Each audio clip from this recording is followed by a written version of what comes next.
کوئی فکر کرنے کی ضرورت نہیں. ما اريد منهم من رزق وما اريد ان يطعمون. اللہ کو کچھ دو، اللہ کو اس کی ضرورت نہیں، وہ صمد ہے، اسی کے خزانے سے سب کو سب کچھ مل رہا ہے. اور تم اپنی روزی کی فکر خود کرو. یہ نہیں کہ تم روزی کی جو ہے فکر میں لگ جاؤ، اس لیے پیدا نہیں کیا، تمہیں تو آخرت کے لیے پیدا کیا ہے. اور آخرت کا سرمایہ تمہارے دل کا یقین اور اپنے اللہ کے دیے ہوئے اعضاء کا استعمال ہے. یہ دل اتنی بڑی چیز ہے کہ اس میں یقین ہو تو اللہ کا.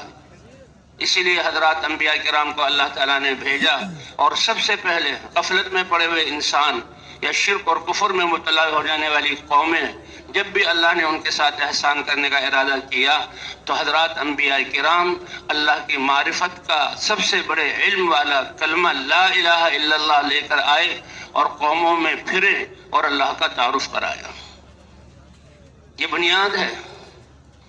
جیسے یہ سارے لائٹیں اور جو ہے ساری روشنیاں، گھروں میں سارے پنکھے اور اسی طرح ایئر کنڈیشن، ساری مشینیں، سب چیز موجود ہیں، لیکن کرنٹ نہیں تو ان کا کوئی فائدہ نہیں. یا کمزور ہیں تو پھر بھی یہ نہیں چلیں گے. تو اس طرح ایمان ہے وہ طاقت جو انسان کی زندگی کو قیمتی بناتی ہے. اور اسی لیے اللہ کیا فرما رہے ہیں؟ والذین آمنوا اشد حبا